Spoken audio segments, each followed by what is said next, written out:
আসসালামু আলাইকুম। কি অবস্থা সবার? প্রথম সেমিস্টার সবাই কেমন আছো একটু কমেন্ট করে জানাও। আর আজকের লাইভটাতে সব কিছু ঠিকঠাক আছে কিনা এবং ভয়েস ঠিক মতো শোনা যাচ্ছে কিনা এটাও একটু কনফার্ম করে জানাও। তো আজকের ক্লাস মূলত ফিজিক্স 1। এতদিন আমরা ম্যাথ নিয়ে পড়েছিলাম শুধু। আদার্স যে সাবজেক্টগুলো আছে ফিজিক্স, কেমিস্ট্রি, দেন বেসিক ইলেকট্রিসিটি, ইংলিশ, তো এই সাবজেক্টগুলোর ক্লাস কিন্তু নেওয়া হয় নাই আগে। তো এখন থেকে রেগুলার তোমাদের এই যে বাকি যে সাবজেক্টগুলো আছে ম্যাথ বাদ দিয়ে সেই সাবজেক্টগুলোর ক্লাস কিন্তু হবে আর কি। দেন ম্যাথের কিন্তু মেগা ক্লাসও শুরু হবে খুব তাড়াতাড়ি। আমরা সবগুলো অধ্যায় প্রায় শেষ করছি, মনে হয় 5-6 অধ্যায় বাকি আছে। বিন্যাস সমাবেশ খুব সহজ 2টা অধ্যায়, ওই 2টা অধ্যায় করার পর আমরা মেগা ক্লাস করবো আর কি। যার যে প্রবলেম, যে ম্যাথে প্রবলেম, মেগা ক্লাসে তোমরা কমেন্ট করবা, ওখান থেকে আমরা সলিউশন করাই দেবো। তো মেগা ক্লাসগুলো মাঝে মাঝে ফ্রিতেই দেওয়া হবে ডিপ্লোমা ইন স্টাডি সেন্টারের ফেসবুক পেজে এবং ইউটিউব চ্যানেলে। তো সবাই পেজে ফলো করবা এবং ইউটিউব চ্যানেলে সাবস্ক্রাইব করে রাখবা। আচ্ছা, তো আজকের ক্লাস যেহেতু মূলত হচ্ছে ফিজিক্স 1 1 আর 2 অধ্যায়ের ওপর, তো আজকে আমি তোমাদের সুপার সাজেশনমূলক ক্লাস করাবো একটা। তোমাদের ফাইনাল পরীক্ষার জন্য গুরুত্বপূর্ণ যে প্রশ্নগুলো, যেগুলো না পড়লেই নয়, প্রতিবারে পরীক্ষা আসে, তো সেই প্রশ্নগুলো নিয়ে আলোচনা করব। অতি সংক্ষিপ্ত, সংক্ষিপ্ত এবং রচনামূলক সবগুলো আমি তোমাদের দাগায়ও দেবো। এবং যদি প্রমাণ থাকে, যেমন 2 অধ্যায়ে 2টা প্রমাণ আছে, ইম্পর্টেন্ট প্রমাণ, ভেক্টর যোগের সামুদ্রিক সূত্র এবং ডট গুণন, ক্রস গুণন, তো এই 2টা প্রমাণ আমি কিন্তু করাই দেবো শেষে। তো অনেক গুরুত্বপূর্ণ একটা ক্লাস, কারণ মিস করলেই কিন্তু লস। আমি তোমাদের আগেই বলে দিয়েছিলাম পোস্টে যে আজকের ক্লাসে যারা থাকবে আর কি, জয়েন থাকবে এবং যারা রেসপন্স করবে, শেয়ার করবে, তাদেরকে এই যে ফিজিক্স 1-এর আমাদের যে স্পেশাল হ্যান্ড নোটসটা আছে এবং যে সুপার সাজেশনমূলক যে পিডিএফটা আছে, সেই হ্যান্ড নোটস এবং পিডিএফগুলো আমি কিন্তু ফ্রিতে দিয়ে দিব তাদেরকে। যদি কমেন্টে আমি দেখি যাদের রেসপন্স বেশি, যে বেশি শেয়ার করতেছে, তাদেরকে আমি ইনবক্সে ফ্রিতে দিয়ে দেবো। হ্যাঁ, তো সবাই একটু শেয়ারটার করে দাও। আমি 1 মিনিট তোমাদের সবাই দিলাম, যেহেতু এটা পাবলিক পেজে নেওয়া হচ্ছে আর কি, ক্লাসটা সবার জন্য ফ্রিতেই। তো সবাই যুক্ত হোক। হ্যাঁ, তো সবাইকে শেয়ারটার করে দাও। যুক্ত হয়ে গেলেই আমরা ক্লাসটা শুরু করে দেবো আর কি। তো প্রথমেই আমি কিন্তু আলোচনা করবো হচ্ছে প্রথম অধ্যায় থেকে। প্রথম অধ্যায়ে তোমাদের কিন্তু রচনামূলক তেমন প্রশ্ন আসে না বলতে আসে নাই আর কি, আসেই না। সে প্রথম অধ্যায় থেকে তোমাদের শুধু অতি সংক্ষিপ্ত এবং সংক্ষিপ্ত প্রশ্ন আছে। তো সেই প্রশ্নগুলো আমি তোমাদের দাগাই দেবো এবং যদি কারো বুঝতে অসুবিধা হয়, 2-1টা প্রশ্ন বোঝাই দিয়ে আমরা দ্বিতীয় অধ্যায়ে চলে যাব। হ্যাঁ, দ্বিতীয় অধ্যায়টা তোমাদের জন্য খুবই ইম্পর্টেন্ট। তো সবাই মনোযোগ সহকারে ক্লাসটা দেখবা। হ্যাঁ, তো পরীক্ষায় আশা করি আমি যেই প্রশ্নগুলো দাগাই দেই বা আমি যে প্রমাণগুলো করাই, সুপার সাজেশনমূলক ক্লাসগুলো যে নেই, দেখবা যে ফাইনাল পরীক্ষায় আমি যা করাইছি সেগুলোই কিন্তু আছে। এটা কথা মাথায় রাখবা, কারণ তোমাদের সিনিয়ররা যারা আছে 3rd সেমিস্টারে, তারা পরীক্ষা দিছে, তারা ভালো করেই জানে আমার মেগা ক্লাস বা আমার এই যে স্পেশাল যে ক্লাসগুলো আছে, ক্লাসগুলো করে কতটা উপকার হয় আর কি ওদের জন্য। পরীক্ষায় যখন পরীক্ষা দেয় তখন বুঝতে পারো, তোমরাও যখন পরীক্ষা দিবা তখন তোমরাও বুঝতে পারবো আর কি। দেখো, প্রথম অধ্যায়ে তোমাদের যেগুলো পড়তে হবে, আসলে তোমরা চাইলে দাগাই নিতে পারো, আমি বলতেছি। এখানে তেমন আহামরি পড়ার মতো কিছু নাই। আর এগুলো একদম বেসিক জিনিস, যেগুলো তোমরা ক্লাস 8 থেকে পড়তেছো, 8, 9, 10। হ্যাঁ, একদম বেসিক জিনিস। তো জাস্ট পরীক্ষায় কোনগুলো আসে সেগুলো আমি যদি একটু দাগাই দিই, তোমরা দাগাই নিতে পারো। যেমন অতি সংক্ষিপ্ত যাদের এই বইটা আছে, আমি সিরিয়ালগুলো বললেও হবে, আর যাদের মিলবে না তারা একটু মিলাই নিবা। দেখো, প্রথমে দাগাই নিবা হচ্ছে ভর পরিমাপক 2টি যন্ত্রের নাম লেখো। ভর পরিমাপক 2টি যন্ত্রের নাম লেখো, 1 নম্বরে আছে। দেন 2 নম্বরে পড়বে হচ্ছে ভার্নিয়াল ধ্রুবক কাকে বলে। দেন হচ্ছে মৌলিক একক কাকে বলে। মৌলিক একক তো সবাই জানো। তো এই 3টা কিন্তু মোস্ট ইম্পর্টেন্ট। আরেকটা দাগাই নিবা পরিমাপের ক্ষেত্রে যান্ত্রিক ত্রুটি কাকে বলে। হ্যাঁ, তো এই যে 4টা, এই 4টা দেখবে মোস্ট ইম্পর্টেন্ট, মানে পরীক্ষা দেখবা যে এই 4টার মধ্যে যখন একটা দিয়ে দিচ্ছে। হ্যাঁ, তো অতিরিক্ত হিসেবে তোমরা পড়বা যেগুলো তোমাদের ভাইভাতে ধরে আর কি, যখন প্র্যাকটিক্যাল হবে তখন ধরবে যে পরিমাপ কাকে বলে, বলো পরিমাপ কি। দেন লব্ধ একক কাকে বলে, তারপর পরিমাপের পদ্ধতিগুলোর নাম কি, এইগুলোই, জাস্ট এগুলোই, আর কিচ্ছু না। হ্যাঁ, তো এগুলো হচ্ছে অতি সংক্ষিপ্ত দিলাম। প্রথমে আমরা 1 অধ্যায় নিয়ে কিন্তু আলোচনা করতেছি। চ্যাপ্টার 1, অধ্যায় 1 সাজেশন দিচ্ছি কিন্তু, বুঝছো? এটাই তোমাদের ফাইনাল সাজেশন, অধ্যায় 1 অতি সংক্ষিপ্ত গেল নাকি। এবার সংক্ষিপ্ততে আসো। সংক্ষিপ্ত, সংক্ষিপ্ত থেকে তোমরা পড়বা হচ্ছে যেটা না পড়লেই নয়, সেটা হচ্ছে মৌলিক রাশি। রাশি কয় প্রকার বলো তো ভাইয়া? বলো যে রাশি হচ্ছে দুই প্রকার, একটা হচ্ছে মৌলিক রাশি আর একটা কি যৌগিক রাশি। তো মৌলিক রাশি কাকে বলে, মৌলিক রাশি কত প্রকার, এটার একটা ছক আছে। এই যে এখানে সুন্দর করে ছকটা কিন্তু দেওয়া আছে, আর আমি এখানে লিখে তোমাদের টাইম ওয়েস্ট করাচ্ছি না, এগুলো সবাই পড়ছো আগে থেকেই। হ্যাঁ, আমরা যেহেতু শেষে একদম ক্লাসটা নিচ্ছি, তো এই প্রথমে যে অধ্যায়গুলো আছে 1 থেকে 6, 7 পর্যন্ত আমরা এভাবেই ক্লাস নেব। দেন পরবর্তী যে অধ্যায়গুলো আছে ওগুলোতে আমি ডিটেলসে তোমাদের করাবো, চিন্তার কিছু নেই। দেখো এইগুলো সহজ অধ্যায় থেকে আমি তোমাদের জাস্ট বলে দিচ্ছি, তোমরা পড়বা হচ্ছে সংক্ষিপ্ত 1 নম্বরে মৌলিক রাশি বলতে কি বোঝায় সংক্ষেপে আলোচনা করো। দেখো মৌলিক রাশি সবাই তো জানো নাকি, যেসব রাশি কি নিরপেক্ষ আর কি, কারোর উপর নির্ভরশীল নয়, সেসব রাশিকে মৌলিক রাশি বলে। এটা হচ্ছে 7 প্রকারের মৌলিক রাশি, যেমন কি আছে দৈর্ঘ্য, ভর, সময়, তাপমাত্রা, তড়িৎ, তারপর কি দীপন তীব্রতা, পদার্থের পরিমাণ। তো এদের রাশিগুলোর এককগুলো তোমাকে মনে রাখতে হবে। দেন এসআই এককটাও পড়তে হবে, যেমন দৈর্ঘ্য এসআই একক কি মিটার। দেন এর মাত্রা, এর এককের যে প্রতীকটা আছে এই প্রতীকগুলো পড়তে হবে, যেমন কি মিটার, এম, কিলোগ্রাম, কেজি। এই যে প্রথমে যে ওয়ার্ডটা আছে সেটা দিয়ে কিন্তু ইন্ডিকেট করা হয়েছে এখানে। তো এটা পড়ার পর তোমরা পড়বা হচ্ছে সংক্ষিপ্ত থেকে যে যৌগিক রাশি কাকে বলে আলোচনা করো, বা একটা যৌগিক রাশি দেখাও। যেমন যৌগিক রাশি বলতে আমরা জানি কি আমরা কি জানি বলতো, যৌগিক রাশি বেগ, ত্বরণ, বল, কাজ, তারপর কি তাপ, তড়িৎ, বিভব ইত্যাদি। তো আমরা যদি যৌগিক রাশি একটা, আমি তোমাদের যদি যৌগিক রাশি দেখাই, আচ্ছা যৌগিক রাশির সংজ্ঞাটাকে একটু বলে দিই ছোট করে, যেসব রাশি মৌলিক রাশির উপর নির্ভর করে এবং মৌলিক রাশি থেকে লাভ করা যায় তাদেরকে যৌগিক বা লব্ধ রাশি বলে। মৌলিক রাশির উপর নির্ভর করে, হ্যাঁ, যেসব রাশি মৌলিক রাশির উপর নির্ভর করে বা মৌলিক রাশি থেকে লাভ করা যায় তাদেরকে কি বলা হয়, যৌগিক বা লব্ধ রাশি বলা হয়। এটা আরো শর্টকাটে তোমরা বলতে পারবা। যেমন আমরা যদি বলটাকে দেখাই, বল একটা কি যৌগিক রাশি।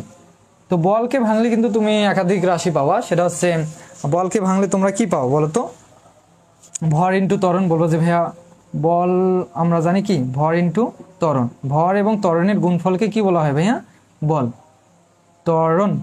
আচ্ছা এখন বলো যে ভাইয়া এখানে এই যে বলটা আছে এটা হচ্ছে কি একটা যৌগিক রাশি। এই যৌগিক রাশিটা হয়েছে কি কারণে, এখানে একটা মৌলিক রাশি আছে, এখানে একটা আবার কি যৌগিক রাশি আছে, তাদের সংমিশ্রণে একটা কি হয়েছে রাশি হয়েছে, যে রাশিটা হচ্ছে কি বল। তো এই বল রাশিটা এখানে মৌলিক রাশি আছে আবার যৌগিক রাশি আছে, তাদের গুণফল মানে সংমিশ্রণে একটা রাশি তৈরি হয়েছে, এই কারণে এই বলটা হচ্ছে কি একটা যৌগিক রাশি। তো এইটা হচ্ছে ভরটা হচ্ছে কি আমরা জানি মৌলিক রাশি। তো এটা যেহেতু মৌলিক রাশি, এই মৌলিক রাশি কি ভাঙা যাবে, এটা কারোর উপর নির্ভরশীল নয়, এই কারণে মৌলিক রাশি যেহেতু ভাঙা যাচ্ছে না, এটা যেমন আছে তেমনই রাখবা। হ্যাঁ, ভর। কিন্তু এই যে ত্বরণ, এই ত্বরণটা কি ভাইয়া, ত্বরণটা কিন্তু যৌগিক রাশি, কারণ ত্বরণ কাদের অনুপাত, যেমন বেগ বাই সময়, তো বেগ বাই সময়, ত্বরণ আমরা কি জানি বেগ বাই সময়, কারণ বেগ এবং সময়ের অনুপাতকেই ত্বরণ বলা হয়। তাহলে এখানে আমরা লিখতে পারি যে বেগ ডিভাইডেড হচ্ছে কি ভাইয়া সময়। এখন বলবো যে হ্যাঁ সময়টা তো মৌলিক রাশি, ভরও মৌলিক রাশি, সময়ও মৌলিক রাশি, কিন্তু বেগটা মনে হচ্ছে যৌগিক রাশি। হ্যাঁ, বেগটা অবশ্যই যৌগিক রাশি, কারণ বেগ হচ্ছে দূরত্ব বাই সময়, মানে দূরত্ব এবং সময়ের অনুপাতকেই বেগ বলা হয়। তাহলে আমরা এখানে লিখতে পারি না যে ভর ইন্টু বেগ সমান আমরা কি জানি দূরত্ব এবং সময়ের অনুপাত বলতে ভাগ, তাহলে কি হবে উপরে দূরত্ব বাই কি ভাইয়া সময়, আর নিচে একটা আগে থেকে কি আছে বলতো সময়। তো এখন সবাই বলবা যে ভাইয়া এখানে যতগুলো রাশি আপনি দেখাইলেন, এখানে ভরও মৌলিক রাশি, দূরত্ব মৌলিক রাশি, আবার সময়ও মৌলিক রাশি, এই নিচে যে সময়টা আছে এই সময়টাও কি মৌলিক রাশি, তাহলে এখানে আর কোনো ভাঙাভাঙি করা যাচ্ছে না। হ্যাঁ, এখানে আর কোনো ভাঙাভাঙি করা যাবে না, এগুলো প্রত্যেকটাই যেহেতু মৌলিক রাশি, তো এখান থেকেই তোমাদের অ্যান্সারটা ক্লোজড। আচ্ছা, তো এটাকে যদি একটু সাজায় লেখো, সাজা বলতে কিভাবে দেখো, ভর, তো ভর থাকলো, আর এখানে উপরে যে ভগ্নাংশটা আছে এগুলো তো শর্টকাট জিনিস, তোমরা ম্যাথে ভালো করেই করাইছি তোমাদের এই বিষয়গুলো, ছোট ছোট যে বিষয়গুলো আছে এগুলো সবাই পারো। ভগ্নাংশ, উপরে যে ভগ্নাংশটা এটাকে আমরা আগে লিখবো, তারপর গুণ চিহ্ন দিয়ে এই যে নিচে যে ভগ্নাংশটা আছে এই ভগ্নাংশটাকে উল্টাই দেবো, ওয়ানটা উপরে যাবে, সময়টা নিচে চলে আসবে, তাহলে উপরে ওয়ান থাকবে, নিচে কি আসবে ভাইয়া সময় আসবে। তাহলে এখন যদি একটু ক্যালকুলেশন করো তাহলে কি পাবো, ভর ইন্টু উপরে থাকবে কি দূরত্ব আর সময়, এখানে গুণ আছে নিচে গুণ করলে কি হবে ভাইয়া, বলবা যে সময় স্কোয়ার। এখন তোমাদের যদি কেউ বলে বা এখানে প্রশ্নও বলতে পারে যে এই যে বলটাকে তুমি একটা যৌগিক রাশি যেটাকে ভাঙায় তুমি কি পাইলা একাধিক মৌলিক রাশি পাইলা। তো এই বলটার মাত্রার সমীকরণটা আসলে কি, মাত্রাটা দেখাও। মাত্রা যদি দেখাইতে বলে তাহলে তোমাদের মাত্রাটা কিভাবে দেখাবে এখানে একটু লক্ষ্য করো।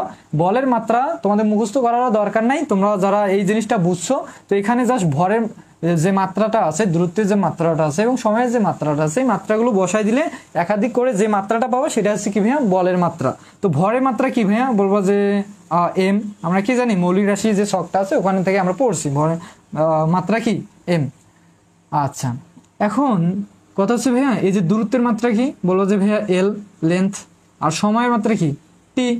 আর এখানে স্কোয়ার আছে, স্কোয়ার দিয়ে দাও। তো এইটাকে যদি একটু সাজায় গোছায় লেখো তাহলে কি হয় বলো তো, এম এল, দেখো এল উপরে থাকা যে কথা এখানে থাকা সেম একই কথা, এল তারপর কি ভাইয়া 1/t²।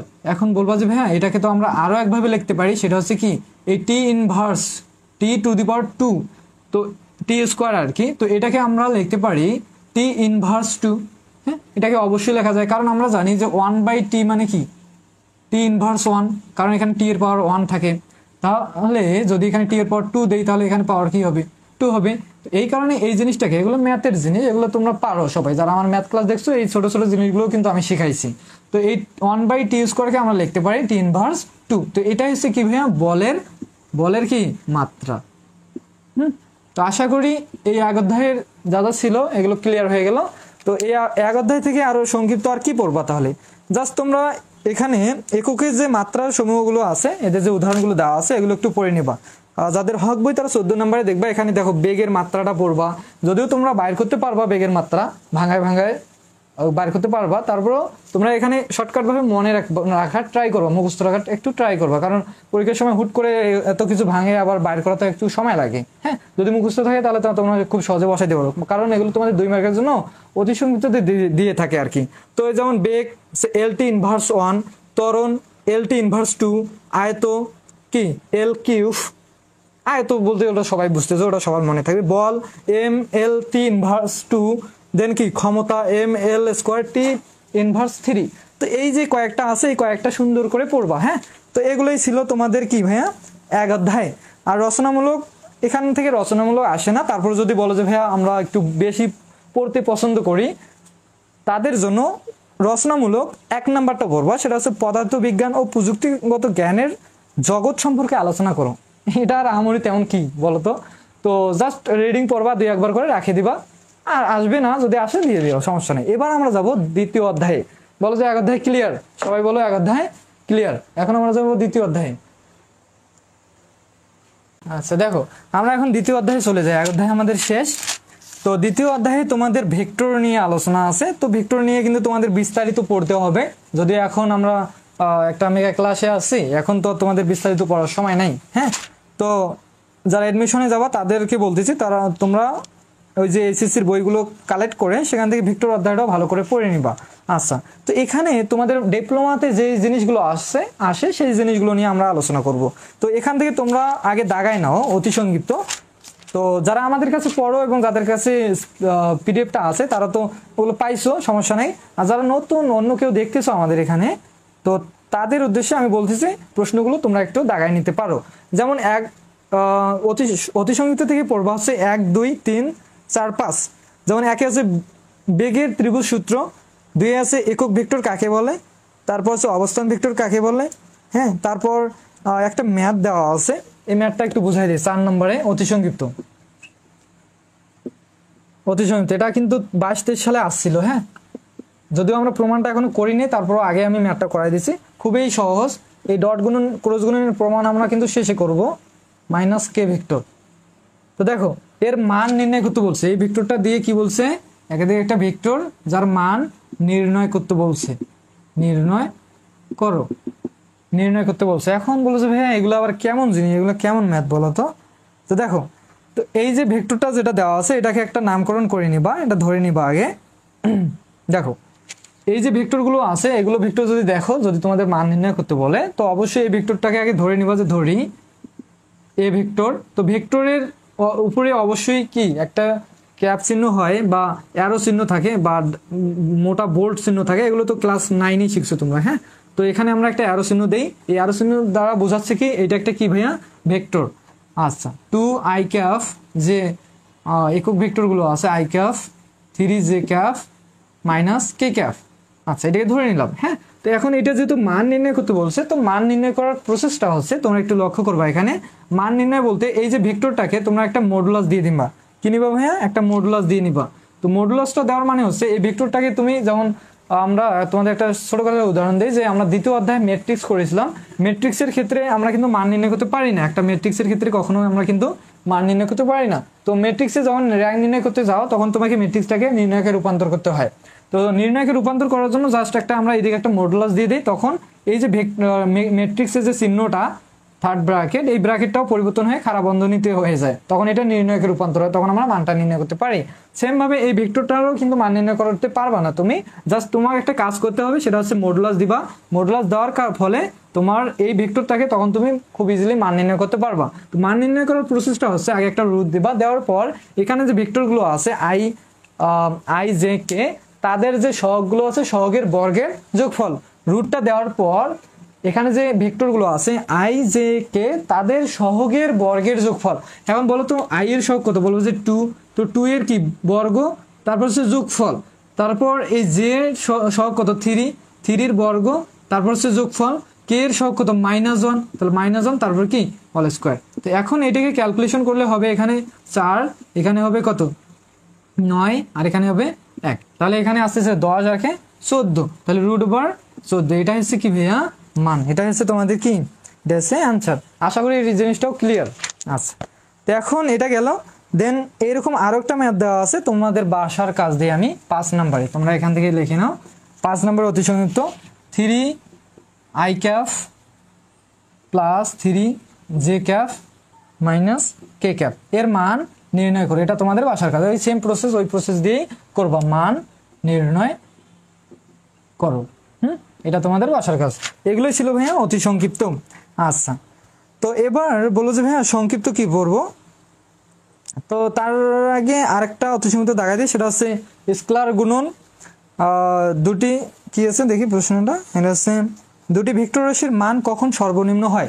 10 নম্বর, দুটি ভেক্টর রাশির মান কখন সর্বনিম্ন হয়, এটাও অতি সংক্ষিপ্ত, এটাও পড়ে যাবা। আচ্ছা, এখন আসো সংক্ষিপ্ততে আমরা চলে যাই। কি অবস্থা সবার? নাই, কারো কোনো খোঁজ খবর নাই? আচ্ছা দেখো, এবার আমরা সংক্ষিপ্ততে চলে যাই। এগুলো ক্লিয়ার, এগুলো সহজ জিনিস একদম। এগুলো সবাই পারো। এখন আমরা যাবো সংক্ষিপ্ত ম্যাথে।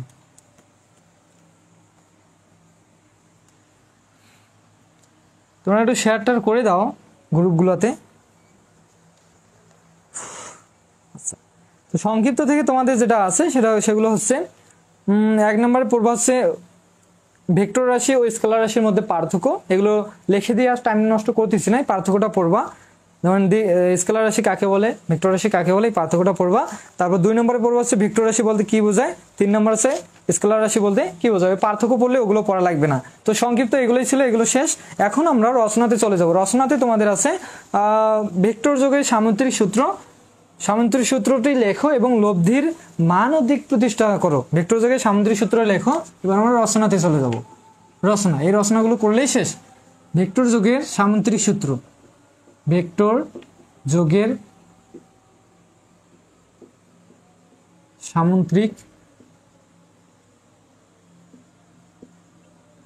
সামুদ্রিক সূত্রটি লেখো এবং কি বলছে, লব্ধির মান ও দিক নির্ণয় করো।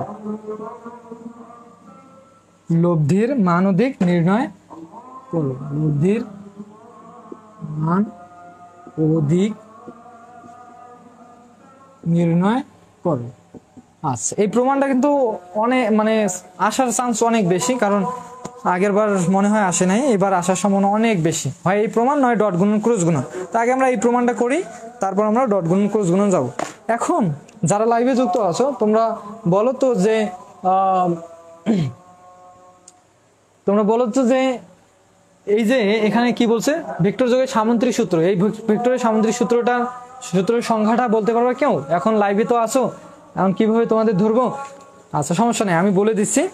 ভেক্টর যোগের সামুদ্রিক সূত্রে যে তোমার সংখ্যাটা আছে, এই সংখ্যাটা আসলে কি বলে, যে আমি তোমাদের চিত্র দিয়ে একটু বোঝাই।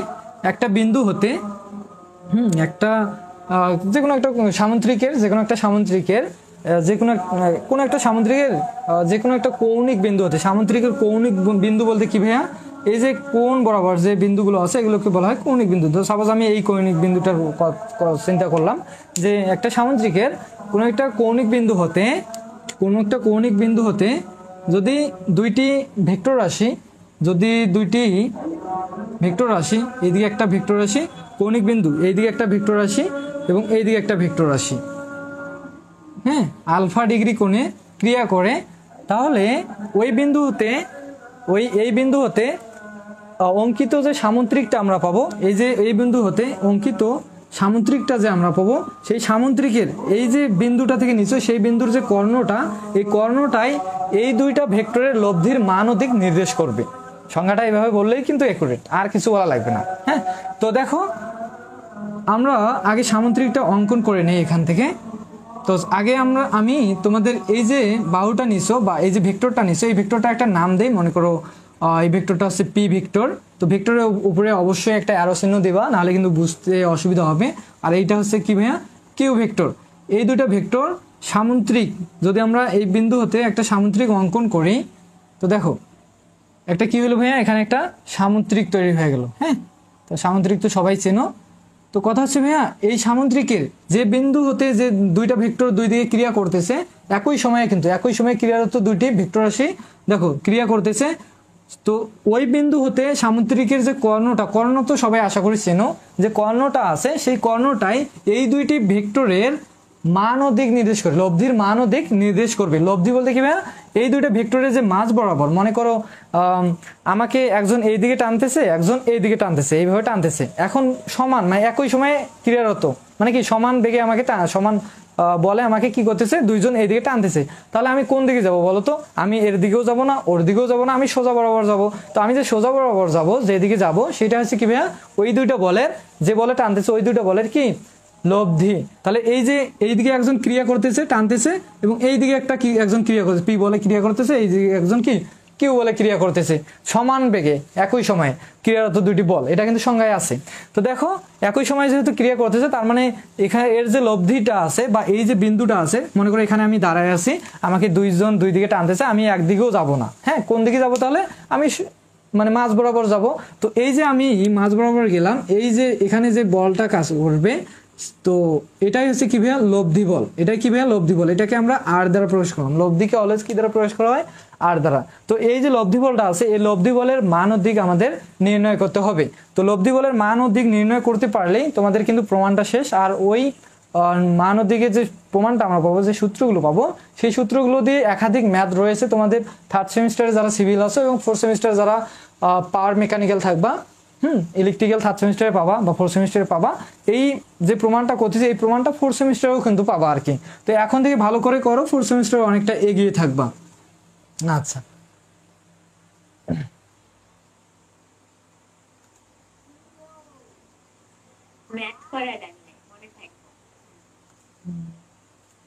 আচ্ছা দেখো কথা হচ্ছে ভাইয়া, আমরা এই যে লব্ধিটা বা এই যে সামুদ্রিকের যে কর্ণটা আছে, এই কর্ণটা আমরা কিভাবে বার করবো? তো এখানে তোমাদের কিছু কথা লিখতে হবে। যে এখানে মনে করো এটা ও বিন্দু, ও এ বি সি একটা কি সামুদ্রিক। এই সামুদ্রিকের এই যে ও এ যে বাহুটা আছে, এই বাহুটাকে তুমি কি ধরছো বলো তো? O A is equal to q vector ধরছো না ভাইয়া? হ্যাঁ, এগুলো তোমাদের একটু লিখতে হবে। হ্যাঁ, তো আমাদের যে স্পেশাল হ্যান্ড নোটসটা আছে সেখানে কিন্তু এগুলো সুন্দর করে লিখে দেওয়া আছে, বুঝছো? তো আমি আর এখানে সেভাবে লিখে দিচ্ছি না, বেকার টাইম ওয়েস্ট, তারপরে একটু বুঝাই দিচ্ছি। আর এই যে ওসি যে বাহুটা আছে, এটাকে কি ধরছো? পি ভেক্টর ধরছো।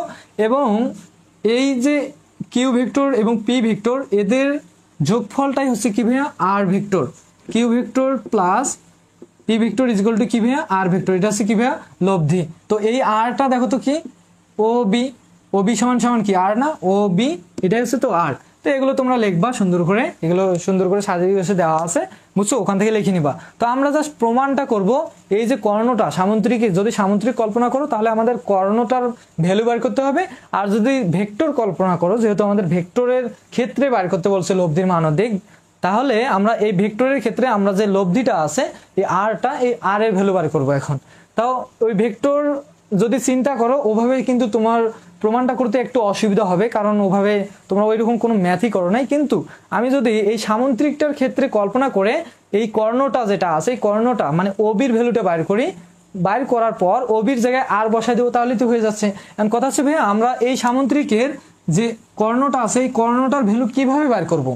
যদি এই যে ও বি সি একটা ত্রিভুজ এখানে কিন্তু উৎপন্ন হয়েছে, যদি এই ত্রিভুজটা সমকোণী ত্রিভুজ হইতো, কি হইতো সমকোণী, একটা কোণ সমকোণ হইতো, এই কোণটা যদি কত কোণ হইতো বলো তো ভাইয়া, আর এখানে একটা কোণ ধরে নিয়েছিলাম কত কোণে, আলফা ডিগ্রি কোণ।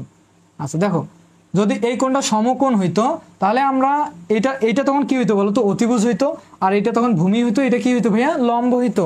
তো সমকোণী ত্রিভুজের ক্ষেত্রে আমরা একটা সূত্র জানি, উপপাদ্য জানি, পিথাগোরাসের উপপাদ্য, সেখান থেকে আমরা খুব সহজে বার করতে পারতাম অতিভুজ স্কয়ার, ভূমি স্কয়ার, লম্ব স্কয়ার, এগুলো তো সবাই জানো। কিন্তু কথা হচ্ছে ভাইয়া এখানে এটা অতিভুজ তো হচ্ছে না, এখানে সমকোণী ত্রিভুজ নাই। হ্যাঁ, এই কারণে আমরা পিথাগোরাসের সূত্রটা অ্যাপ্লাই করতে পারবো না। অ্যাপ্লাই না করলে কিভাবে তুমি অতিভুজ, এটা যদি অতিভুজ না হয় তাহলে তুমি পিথাগোরাসের সূত্র কেমনে অ্যাপ্লাই করবা, কেমনে তুমি অতিভুজের ভ্যালু বের করবা। আর যদি অতিভুজের ভ্যালুটাই বের করতে না পারো তাহলে তুমি আর এর ভ্যালুটা তো পাবাই না। তো এই কারণে তুমি একটা কাজ করবা, এই যে ও সি যে রেখাটা আছে সামুদ্রিকের ক্ষেত্রে, হ্যাঁ, আর ভেক্টরের ক্ষেত্রে ও সি একটা কি একটা ভেক্টর আর কি। আচ্ছা, তো যেহেতু আমরা সামুদ্রিকের ক্ষেত্রে কর্ণটার কথা চিন্তা করতেছি এই কারণে আমি এটাকে রেখা বলতেছি। ওসি যে রেখাটা আছে এই রেখাটাকে একটু বর্ধিত করে দেবা, বর্ধিত করে দেওয়ার পর যে রেখাটা বর্ধিত করলা ওই রেখার উপর বি যে শীর্ষটা আছে সেই বি শীর্ষ থেকে একটা লম্ব অঙ্কন করবা। এই কথাগুলো কিন্তু এখানে লিখতে হবে। হ্যাঁ, তো ওসি রেখাটা আমরা একটু কি করি বর্ধিত করি এবং ওই রেখার উপর বি শীর্ষ হতে একটা লম্ব অঙ্কন করি। তো এখানে যে বিন্দুটা উৎপন্ন হবে সেই বিন্দুটার নাম দিয়ে মনে করো ডি বিন্দু। হ্যাঁ, তো এখন কথা হচ্ছে ভাইয়া এখন তো এটা সমকোণী ত্রিভুজ হইলো, কি ত্রিভুজ সমকোণী ত্রিভুজ, ও বি ডি একটা কি ত্রিভুজ সমকোণী ত্রিভুজ, এই যে ও বি ডি একটা কি হলো সমকোণী ত্রিভুজ উৎপন্ন হইলো। এখন সমকোণী ত্রিভুজের ক্ষেত্রে অতিভুজ এখন কোনটা, ও বি অতিভুজ, ভূমি কোনটা ওডি কি ভূমি, এবং বিডি কোনটা বিডি হচ্ছে লম্ব। এখন যদি আমরা পিথাগোরাসের সূত্রটা অনুযায়ী এখানে ভূমির ভ্যালু, পিথাগোরাসের সূত্র কি ও বি স্কোয়ার অতিভুজ স্কোয়ার ভূমি O C square plus BD square. এখন যদি আমরা এখানে ওসির ভ্যালুটা বসাইতে পারি এবং বিডির ভ্যালুটা বসাই দিতে পারি তাহলে আমরা একটা মান পাবো, সেটা পাবো কি এই যে ওবির ভ্যালু পাবো, আর ওবি সমান সমান আমরা আর ভেক্টর জানি। তো এই আর ভেক্টরের মানটাই তো তোমাদের বার করতে বলছে। এখন কথা হচ্ছে ভাইয়া আমরা তো ওসির ভ্যালুটা জানি না, আমরা শুধু জানি এই যে সরি ওসি কেন দিছি এখানে, ওডি হবে ওডি, ওডি বলতে এই যে পুরা বাহুটাই তো ভূমি সমকোণী ত্রিভুজের ক্ষেত্রে। তো এখন কথা হচ্ছে ভাইয়া আমরা শুধু জানি ওসির ভ্যালু জানি পি ভেক্টর যেটা আমরা ধরে নিয়েছিলাম, আর এই সিডির ভ্যালুটা যদি বাইর করতে পারি তাহলে সিডির ভ্যালু যেটা পাবো সেটা যদি পি এর সাথে যোগ করে দেই তাহলে তো আমরা পুরো বাহুটার ভ্যালু পাচ্ছি। এটা তো খুবই সিম্পল জিনিস। তো তোমাদের ফার্স্ট অফ অল কাজ হচ্ছে কি ভাইয়া, ফার্স্ট অফ অল কাজ হচ্ছে তোমাকে সিডির ভ্যালুটা বাইর করতে হবে। এখন সিডির ভ্যালুটা কিভাবে বার করবো ভাইয়া, এই সিডিটা দেখো তো কোন ত্রিভুজের সাথে সম্পর্ক, বলবো যে ভাইয়া বি সিডির সাথে এই সিডি বাহুটা সম্পর্ক। এখন এই যে বি সি ডি এটাও একটা সমকোণী ত্রিভুজ, এই সমকোণী ত্রিভুজের ক্ষেত্রে যদি একটা আমাদের কোণের মান দেওয়া থাকে আর একটা যদি অতিভুজের মান দেওয়া থাকে তাহলে আমরা ভূমির মানটা বার করতে পারবো বা লম্বর মানটা খুব সহজে বার করতে পারবো। তো এখন বলো যে ভাইয়া এখানে তো কোণের মান দেওয়া নাই, তো কোণের মান দেওয়া নাই বলতে দেখো তো আমরা এই কোণের মানটাকে থিটা কোণ হিসেবে ধরতেই পারি, একটা থিটা কোণ ধরে নিলাম, এবং একটা বাহুর মান লাগবে। কি বাহুর মান ভাইয়া, এখানে ভূমির ভ্যালু বার করতে হবে এবং লম্বর ভ্যালু বার করতে হবে, কিন্তু অতিভুজের ভ্যালুটা কিন্তু দেওয়া আছে। কিভাবে ভাইয়া, দেখো একটা সামুদ্রিকের বিপরীত বাহুগুলো হয় পরস্পর সমান ও সমান্তরাল। তো এই বাহুটাকে যদি তুমি কিউ কল্পনা করছো, কিউ ভেক্টরটা যেহেতু এই বাহুটা মান, তো সেক্ষেত্রে এই বাহুটা আর সামুদ্রিকের এই বাহুটা কি সমান না, আমরা জানি বিপরীত বাহুগুলো সমান ও সমান্তরাল। তো তাহলে এই যে কিউ ভেক্টরটা যেহেতু এই বাহুটার মান কিউ ভেক্টর, তাহলে এই বাহুটার মান হবে কিউ ভেক্টর। এটা খুবই সিম্পল জিনিস। তাহলে এখন এই যে বিসিডি যে সমকোণী ত্রিভুজটা আছে এই সমকোণী ত্রিভুজের ক্ষেত্রে একটা বাহু পাইছো, একটা কোণ পাইছো, তাহলে তুমি ভূমির মানটা বাইর করতে পারবা না? হ্যাঁ অবশ্যই পারবা। তো কিভাবে আমরা এখন ভূমির মানটা বাইর করবো, এগুলো একটু মিশাই দিলাম। আচ্ছা দেখো ভূমির মানটা আমরা বাইর করবো কোন ত্রিভুজের সাপেক্ষে, ত্রিভুজ বিসিডি হতে, আচ্ছা বিসিডি হতে দেখো একটা বাহু একটা কোণের মান দেওয়া আছে, তাহলে আমরা তিনটা অনুপাত জানি সাইন কস ট্যান, সেই তিনটা অনুপাত দিয়ে কিন্তু আমরা বাহু যে কোনো একটা বাহুর মান বাইর করতে পারবো।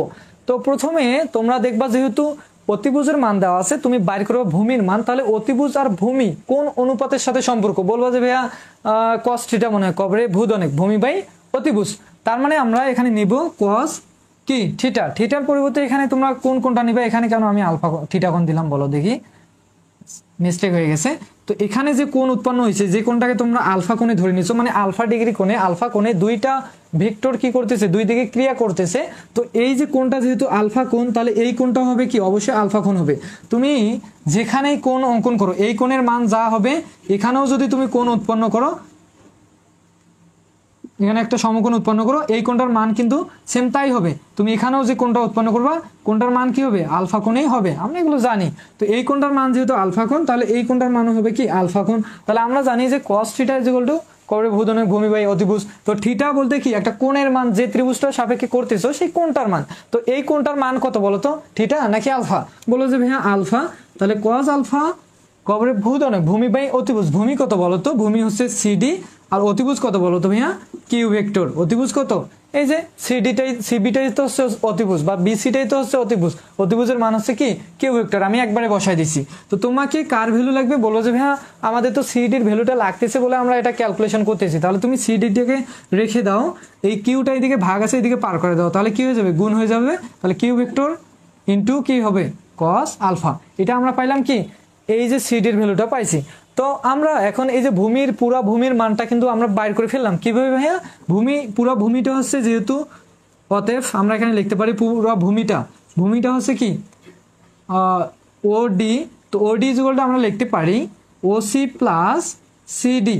তো ওসির মান কত বলো তো, ওডি ইকুয়াল টু ওসির মান কত, বলবা যে ভাইয়া ওসি তো আমরা পি ভেক্টর এটা ধরে নিয়েছিলাম প্রথমে, পি ভেক্টর প্লাস সিডি বলতে কি ভাইয়া, সিডি বলতে হচ্ছে এই যে ভূমিটা আছে। তো সিডির মান তো তুমি বাইর করো নাই, সেটা কত বলো তো, Q vector cos alpha.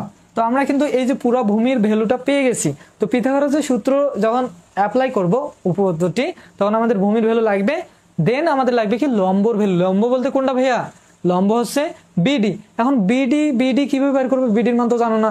BD তুমি সেম এই যে প্রসেসটা এখানে অ্যাপ্লাই করছো, ভূমির মানটা যেভাবে বের করলা, বিডির মানটাও সেম, লম্বর মানটাও সেম, ওইভাবে বের করতে পারবা। কিভাবে, দেখো এই লম্বটা এই ত্রিভুজের সাপেক্ষে, এই লম্বটা আর এই অতিভুজের যেহেতু মানটা দেওয়াই আছে, তাহলে লম্ব আর অতিভুজ কোন অনুপাতের সাথে সম্পর্ক, বললো যে ভাইয়া সাইন থিটা সাগরের লবণের লম্ব বাই অতিভুজ। তাহলে তোমরা এখানে লিখবা যে ত্রিভুজ বি সিডি হতে আমরা জানি সাইন থিটা, থিটা বলতে কি ভাই, কোণের মান, কোণের মান এখানে কত দেওয়া আছে, আলফা কোণ, সাইন আলফা সাগরের লবণের লম্ব বাই অতিভুজ। লম্ব কত ভাইয়া, বিডি, লম্ব হচ্ছে বিডি, অতিভুজ কত ভাইয়া, বিসি, অতিভুজের মান কত দেওয়া আছে, কিউ ভেক্টর। আচ্ছা, তোমার যেহেতু লাগবে কার ভ্যালু, বিডির ভ্যালু লাগবে, বিডিটাকে রেখে দাও, কিউটাকে পার করে দাও, তাহলে হয়ে যাবে কিউ সাইন কি আলফা, এটাই তো নাকি। আচ্ছা, এখন কথা হচ্ছে ভাইয়া, এখন আমাদের তো কাজ প্রায় শেষ, এখন জাস্ট পিথাগোরাসের সূত্র উপপাদ্যটা যেটা আছে ওইটা অ্যাপ্লাই করব। হ্যাঁ, আচ্ছা, খুব সহজে কিন্তু প্রমাণটা হয়ে গেল, আমাদের আর কোনো কাজ নাই। জাস্ট এখন আমরা করব কি, আমাদের যেহেতু এই যে সামুদ্রিকটা দেখতেছো, এই সামুদ্রিকটার এই যে ও বির ভ্যালু লাগবে, ও বিটাই হচ্ছে আর এর মানটা হচ্ছে লব্ধিটার মান আমাদের যেহেতু বাইর করতে বলছে, সেহেতু এই কর্ণটার মান বাইর করা যা, লব্ধির মান বাইর করা তা। তো তোমরা কর্ণটার মান কিভাবে পাবা, এখানে যে একটা ত্রিভুজ উৎপন্ন হয়েছে, এই যে বিওডি একটা যে এখানে সমকোণী ত্রিভুজ উৎপন্ন হয়েছে, এই সমকোণী ত্রিভুজের ক্ষেত্রে পিথাগোরাসের সূত্র অ্যাপ্লাই করো, এটা হচ্ছে অতিভুজ। তাহলে আমরা এখানে অ্যাপ্লাই করি যে আমি একটু, আচ্ছা এখানেই করি, পরে উপরে ওগুলো মিশাই দিয়ে পরে করব। অতএব সমকোণী ত্রিভুজ কি বলতো, ত্রিভুজ বি ও ডি হতে পিথাগোরাসের সূত্র অ্যাপ্লাই করো, অতিভুজ স্কোয়ার, অতিভুজ হচ্ছে O B square is equal to root কেন দেই এখনই, অতিভুজ স্কোয়ার, ভূমি স্কোয়ার, লম্ব স্কোয়ার। ভূমি কত ভাইয়া, ওডি স্কোয়ার প্লাস লম্ব বলতে এই ত্রিভুজ, এই সমকোণী ত্রিভুজটাকে লম্ব কত ভাইয়া, বিডি স্কোয়ার। আচ্ছা, তাহলে বলবো যে ভাইয়া ওবির ভ্যালু আমরা তো জানি আর, হ্যাঁ এটা আর জানি, আরটাকে বসায় দাও, এই আর এর মানটাই আমাদের বার করতে হবে। দেখো আরটা চলে আসছে কিন্তু, আর এই স্কোয়ারটাকে যদি এদিকে পার করে দিই রুট হয়ে যায়, আমরা তো এগুলো জানি। তো রুট ওভার এই যে ওডির ভ্যালু কত ভাইয়া, দেখো তো ওডির ভ্যালু তোমরা বাইর করছো না, P plus Q cos alpha. তাহলে আমরা এখানে বসাইতে পারি P plus Q cos alpha, তারপরে হোল স্কোয়ার। আমি বলবো যে ভাই কেন স্কোয়ার দিলাম, কারণ ওডির উপর তো স্কোয়ার আছে, এই কারণে আমরা এখানে স্কোয়ারটা দিয়ে দিলাম। হ্যাঁ, আচ্ছা দেখো, তারপরে এই যে প্লাস এখন বিডির ভ্যালু কত ভাইয়া, এই যে বিডির ভ্যালু তো বার করছো, কিউ কত সাইন আলফা, তাহলে বসায় দাও কিউ সাইন আলফা, তারপরে কি হবে ভাইয়া হোল স্কোয়ার, কারণ এখানে একটা স্কোয়ার আছে। তো নিচে মনে হয় না আর দেখা যাবে, আমি উপরেগুলো মিশাই দিয়ে উপরে করাই দেবো। বলো যে এখান থেকে বুঝছো কিনা, ক্লিয়ার কিনা বলো। তো দেখো, তো এখন কথা হচ্ছে ভাইয়া আমি এগুলো একটু মিশাই দিই নাকি, এটা অ্যান্সার করে দেন তাড়াতাড়ি। আচ্ছা দেখো এটা মিশাই দিই, এটা লাগবে না। তো এই লাইন থেকে এখানে একটু লক্ষ্য করো, আর ভেক্টর ইজ ইকুয়াল টু, আচ্ছা এখানে একটু লক্ষ্য করো তো, এ প্লাস বি হোল স্কয়ার সূত্র অ্যাপ্লাই করা যায় না? দেখো এ বলতেছে পি আর বি বলতে হচ্ছে কিউ কজ আলফা, তাহলে এ প্লাস বি হোল স্কয়ার সূত্র কি বলো তো, রুট ওভারটা আগে দাও একটু বড় হবে, তাহলে এ স্কোয়ার প্লাস, এখানে ভেক্টর দেওয়ার দরকার নেই, এ স্কোয়ার প্লাস 2ab, এ বলতেছে পি, বি বলতেছে কি Q cos alpha, 2ab plus B square, B square বলতে কি ভাইয়া কিউ কস আলফা, তার মানে কি হবে কিউ কস আলফা, তারপরে কি হোল স্কোয়ার। আচ্ছা a plus b, a square plus 2ab plus B square, তারপর কি আছে ভাইয়া প্লাস, প্লাস দিয়ে দাও, তারপর কি আছে এই স্কোয়ারটা দেখো কিউ এর উপরেও আছে আবার সাইনের উপরেও আছে, তো এখানে আমি চিত্রটা লাগবে না, চিত্রটা মিশাই দিলাম, আর এই চিত্রটা লাগবে, আচ্ছা চিত্র পরে অঙ্কন করে দেবো আবার। আচ্ছা দেখো, তাহলে দেখো এখানে যেহেতু স্কোয়ারটা এরপরে আছে এরপরে আছে, দিয়ে দাও Q square sine square alpha. আচ্ছা এখন এটাকে একটু ক্যালকুলেশন করো, ক্যালকুলেশন করো, তাহলে দেখো p square plus 2p Q cos alpha, আর এখানে দেখো এই স্কোয়ারটা কিউ এর উপরেও আছে প্লাস কিউ এর উপরে আছে, আবার কি কার উপরে আছে কসের উপরেও আছে, প্লাস কি Q square sine square alpha. এখন এখানেও কিউ স্কোয়ার এখানেও কিউ স্কোয়ার, আমরা একটা কিউ স্কোয়ারকে এখান থেকে কমন নিব, তাহলে আমাদের একটা সূত্র অ্যাপ্লাই হবে, সাইন স্কোয়ার প্লাস কস স্কোয়ারের সূত্র আমরা জানি কি 1, তো ওখানে 1টা বসাই দিব। দেখো p square plus 2p Q cos alpha plus কিউটাকে যদি কিউ স্কোয়ারটাকে যদি কমন নাও তাহলে থাকবে কি সাইন স্কোয়ার আলফা প্লাস একটু সাদা লিখলাম কস স্কোয়ার আলফা। আচ্ছা এখন বলো যে হ্যাঁ এটার মান তো আমরা 1 জানি, তাহলে ওখানে 1 বসাই দিলে কি হবে বলো তো, ওখানে 1 বসাই দিলে শুধু থাকবে P square plus 2p Q cos alpha plus কি থাকবে, এটা যেহেতু 1 এর সাথে কিউ স্কোয়ার গুণ করলে কি হবে কিউ স্কোয়ারই হবে, তো এটাই হচ্ছে কি ভাইয়া লব্ধি, বা এটাকে যদি একটু সাজায় লিখি লব্ধি বলের মান, লব্ধি বল পি স্কোয়ার প্লাস এই কিউ স্কোয়ারটাকে সাজায় লেখো Q square plus 2p Q cos alpha, তো এটাই হচ্ছে লব্ধি বল, এটা হচ্ছে কি ভাইয়া লব্ধি বল, যেটা তোমাদের নির্ণয় করতে বলছে লব্ধি বল। আমাদের প্রতিপাদন করা শেষ, এখন তোমাদের শেষে আরেকটা কথা বলছে যে দিক নির্ণয় করো। দিক বলতে কি ভাইয়া, আমি কিন্তু চিত্রটা মিশাই দিছি, এটা যদি চাও যে স্ক্রিনশট দিয়ে নিতে পারো, মিশাই দেবো এখন। তো এখন দিক বলতে কি ভাইয়া, আমাকে একটু চিত্রটা তোমাদের অঙ্কন করে দিতে হবে, আমি একটু এগুলো মিশাই দিলাম। দিক বলতে কি, আমি চিত্রটা তো মিশাই দিছি, আবার অঙ্কন করে দিচ্ছি, সমস্যা নেই। দেখো এটা ছিল ও, এটা ছিল এ বি সি ডি, এটা ছিল পি ভেক্টর কিউ ভেক্টর, এটাও ছিল কি কিউ ভেক্টর, তাহলে এটাও পি ভেক্টর, এগুলো দেওয়ার দরকার নেই এত কিছু। এটা ছিল আলফা কোণ, এটা ছিল আলফা কোণ। দিক বলতে এই যে লব্ধিটা যেটা পাইলা আর ভেক্টর, এটার মান তো তুমি বাইর করলা, লব্ধির মানটা আর ভেক্টরের মান বার করছে, এখন তোমাকে যেটা বার করতে বলছে সেটা হচ্ছে দিক, লব্ধির দিক।